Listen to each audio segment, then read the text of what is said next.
Hey, we're here at Hoops After Dark with Coach Leonard Adams and Ben Kill. Ben Kill is a former professional basketball player, and he's currently a certified trainer for high-level, high-skilled athletes. So we're here to talk some basketball. So what's going on, Coach Leonard Adams? Nice to finally meet you. Well, Ben, hey man, I'm happy to meet you too, and I'm just here. I'd like to do an interview concerning Hoops After Dark. Yeah, program been around. So the biggest thing I definitely want to talk about with you is obviously before we get into Hoops After Dark, can you give us just a quick little bio about you and how this began, how this started, or why basketball? Right. Okay. As a young player, probably around 15, 16, I played on my high school basketball team. Later transferred out here and was chosen to play for Compton College. However, I have a son that right now I have some grandkids by, so that explains I didn't go to college at Compton. But as my life went on, I continued to be involved with basketball. I say 25, 30 years ago, I was running a basketball league.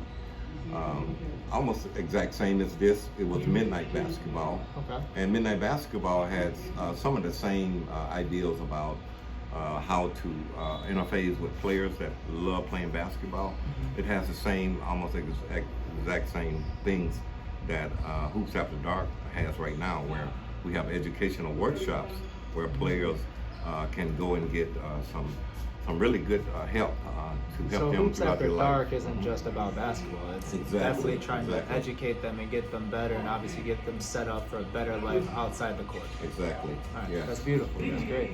So, for Hoops After Dark, what's the actual influence of it? Like, why did you change the name? Why did it actually start? Like, why is it Hoops After Dark now? And what's the true influence? Yeah. Well, Hoops After Dark was actually started due to the fact that the original League of Midnight Basketball, the chapter ended in 2014, and so to rejoin the league, it was costing a little bit more money than we had to, had in our budget. So myself and the city of Long Beach, we came up with this idea to name it Hoops After Dark.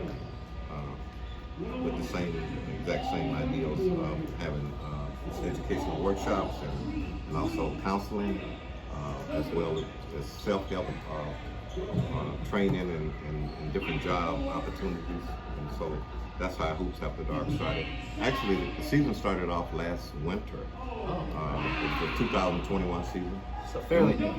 Well, it's fairly new. It's actually about a year old, coming up in super new. Yeah, in October. We started the first winter season of Hoops After Dark was last year in the month of October. And so this coming October, it'll be 1 year anniversary. Wow, well, congratulations with that. And from everything I just heard too, how has the city of Long Beach embraced Hoops After Dark? Oh, very well.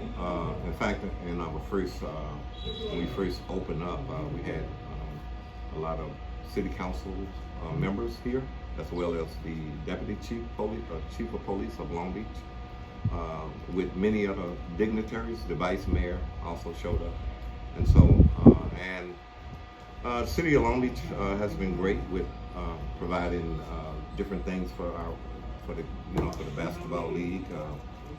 Last week, I believe they gave out gas cards to all the players, and so that was, I believe, it's a good help for the players to get back and forth, either to their jobs or to the, coming to the Hoops After Dark league. Yeah, I haven't heard too many, especially leagues and programs. Not only have you done so much for helping them with the academic sides and funding, but gas cards and like little things like that actually is like absolute necessity now with how the world's working. Like, I don't hear too many programs really trying to really give back. So that's really amazing. So with that, what is probably the coolest or like best accomplishment that you've had within this 1 year of Hoops After Dark? Like, what is something that just stands out of anything that's happened within the year that you're like, wow, I can't believe this happened within Hoops After Dark? Well, I'll be honest with you to say that there's a lot of things that probably happened, but I guess one of the things that would stand out to me as a person that is service, I'm kind of like service driven, so I do a lot of volunteering work in my community. But I just happen to remember there was a phone call made to me by one of Snoop's bodyguards, and I have known the young man since he was a kid, and he called me and he kept saying, come to this location that Snoop wanted me to come, and I kept asking why, and he just wouldn't tell me. So yeah. I did show up, and when I showed up, I was very surprised to know that Snoop provided this was an event to honor me, and I really didn't know that until I got there. And Snoop was there, and he had a gym full of kids, and he ran over to me, and he did an interview about me, what I meant to him as a young man. In fact, he said I set a foundation for him, and I also did an interview, and I explained to people what Snoop really meant to me, because I saw him before he became famous. In fact, he used to spend the night at my house, and I used to hear some of the music, especially the first song he came out was Deep Cover, and I used to hear that music in my bedrooms. So, Yeah, you were Snoop, definitely, yeah. you were with Snoop before Snoop was Snoop. Right, and so Snoop kind of topped it off. I kept hearing a lot of things about Steph Curry was coming also, but you just hear it, you don't really believe it. But when I got there, Steph was there also, and I got a chance to meet him. So I ended up taking a picture between two of the greatest one of the greatest rap artists and one of the greatest shooters of the NBA. So that was very exciting.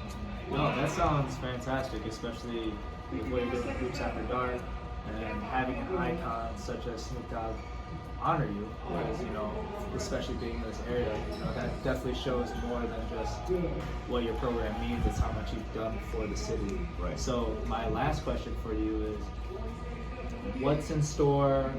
What's the future of Hoops After Dark, or what do you have planned, or what would you like to do more? What can Hoops After Dark fans and people that want to be a part of this expect in the upcoming seasons or years? Yeah.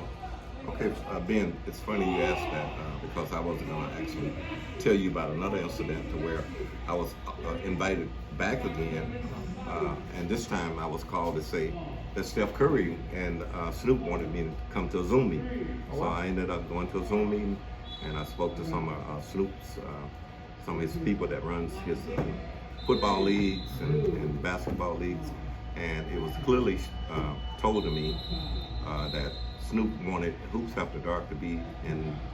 Snoop has a youth league, yes, and this is a youth basketball program right here. The ages is 17 to 25, okay. And on the Zoom meeting, his representative clearly said that Snoop wanted Hoops After Dark in his family, which he's going to be running a lot of sports programs at Martin Luther King's Park coming up. In fact, it's coming up around October, okay. The same time that we start our league back for it's called the winter season of Hoops After Dark. Oh wow! All right, so and that was like another highlight of my life. So yeah, so the future of Hoops After Dark, from what I was told, and I just explained to you that Snoop wanted us to join his family of Snoop Youth Basketball, and I just had a meeting with my director of Park Recreation and Marines, and he has cleared out also another opportunity. This is the Salvation Army right here, mm-hmm. And the place where we are probably going to be moving to is called the Boys and Girls Club of Long Beach, mm-hmm. But right now they are not ready for us, so we'll probably end up being back right here at Salvation Army for another season. Still a beautiful facility. Yeah, it's a beautiful facility. Yeah, and so yeah, we do have a planned future for Hoops After Dark next year. Yeah. Well, that sounds absolutely amazing. What you're doing within just a short time, in 1 year, and already getting recognized by two of the best in their own specific industries, which is already like an amazing honor on your end. But I'm sure you're going to give that back to the community as well, because you're a very forward person. It's truly an honor for me to interview you as well. Thank you for your time, and I hope to be a part of Hoops After Dark as well. And I love what you're doing out here. It's a pleasure that I'm interviewed by you, Ben. Yeah. And thank you so much, and for the entire HoopShots.tv crew, Yep. as well as Hoops After Dark coaches and myself as a coordinator for Hoops After Dark. Thank you so much. Thank you. Basketball's it's a small community, and we become a tight-knit family eventually, right? Right. Okay. Thank you.